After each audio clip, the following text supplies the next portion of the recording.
भूतिया स्कूल। सारा का खो जाना साल 1985 की बात है। सारा नाम की एक 13 वर्षीय लड़की सेंट जोसेफ हाई स्कूल की सबसे होशियार छात्रा थी। वह पढ़ाई में अव्वल थी और सभी शिक्षक उसकी तारीफ करते थे। लेकिन कुछ छात्रों को उसकी यह प्रतिभा रास नहीं आ रही थी। एक दिन सारा स्कूल से अचानक गायब हो गई। शिक्षक, छात्र और पुलिस ने उसे हर जगह ढूंढा, मगर वह कहीं नहीं मिली। कुछ हफ्तों बाद उसकी लाश स्कूल की लाइब्रेरी के पीछे वाले तहखाने में मिली। लेकिन यह कोई साधारण लाश नहीं थी।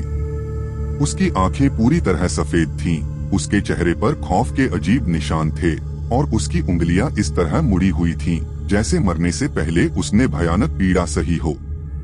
इस घटना के बाद स्कूल में अजीब घटनाएं होने लगीं। छात्र और शिक्षक देर रात किसी के रोने की आवाज सुनते।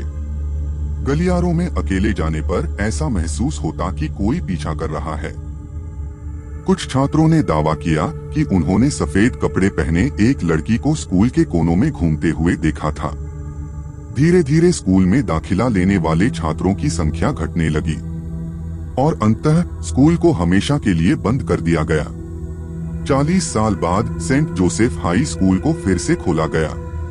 प्रशासन ने पुरानी घटनाओं को एक अफवाह बताकर खारिज कर दिया और इसे एक नई शुरुआत बताया। कक्षा 10 के कुछ छात्र आदित्य, निशा, रोहन और प्रिया हमेशा रोमांच की तलाश में रहते थे। स्कूल के पहले ही दिन वे रहस्यमयी कहानियों को सुनकर उत्साहित हो गए। तुम लोग जानते हो, यह वही स्कूल है जहां वो लड़की मरी थी, रोहन ने फुसफुसाते हुए कहा। अरे वो सब बकवास है, आदित्य ने हंसते हुए जवाब दिया। लेकिन मेरी माँ कह रही थी कि इस स्कूल में आज भी अजीब घटनाएं होती हैं, निशा ने घबराते हुए कहा। यह सुनकर सभी थोड़े बेचैन हो गए। अगले दिन स्कूल के पुराने हिस्से में घूमते हुए उन्होंने लाइब्रेरी के पीछे एक जंग लगा लोहे का दरवाजा देखा। यह दरवाजा उन्हें अजीब लगा। क्यों न इसे खोलकर देखें, आदित्य ने रोमांचित होकर कहा। रोहन, जो थोड़ी झिझक रहा था, बोला, अगर यह सच में वही तहखाना हुआ तो क्या? हमें पता तो चलेगा कि सारा के साथ क्या हुआ था, प्रिया ने उत्सुकता से कहा। आखिरकार चारों ने फैसला किया कि वे अगली रात तहखाने की जांच करेंगे। रात के 11 बजे सभी चुपके से स्कूल में दाखिल हुए। पूरा स्कूल सुनसान था। हर कोने में अजीब सी खामोशी थी। लाइब्रेरी के पीछे पहुंचकर उन्होंने देखा कि लोहे का दरवाजा थोड़ा खुला हुआ था। अजीब बात है, यह दरवाजा तो सुबह बंद था, निशा ने फुसफुसाते हुए कहा। दरवाजे के पास जाते ही उन्हें ठंडी हवा का झोंका महसूस हुआ। अंदर एक लंबा और अंधेरा गलियारा था जो एक गहरे कमरे की ओर जाता था। जब वे धीरे धीरे अंदर बढ़े तो उन्हें एक पुराना लकड़ी का बक्सा दिखाई दिया। बक्से पर खून के धब्बे थे। आदित्य ने हिम्मत जुटाकर बक्सा खोला। अंदर एक पुरानी पीली पड़ी डायरी रखी थी, सारा की डायरी। डायरी के पन्ने सूखे और फटे हुए थे, मगर आखिरी पन्ने पर लिखे शब्द अब भी स्पष्ट थे, मुझे यहाँ कैद कर दिया गया है। कोई मुझे बचाओ, वह आ रही है।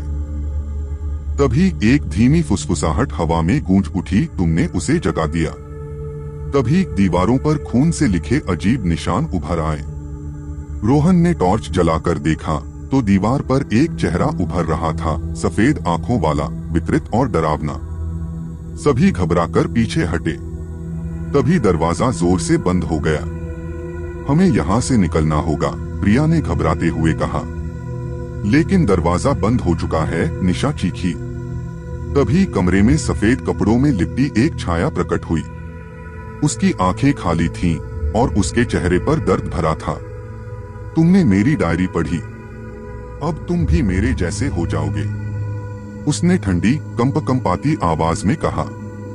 अचानक दीवारें कंपन करने लगीं। काली परछाइयां हवा में तैरने लगीं। रोहन जमीन पर गिर पड़ा और एक अंधेरी आकृति उसकी ओर बढ़ने लगी। आदित्य ने तेजी से डायरी के आखिरी पन्ने को फाड़ दिया और जमीन पर रख दिया।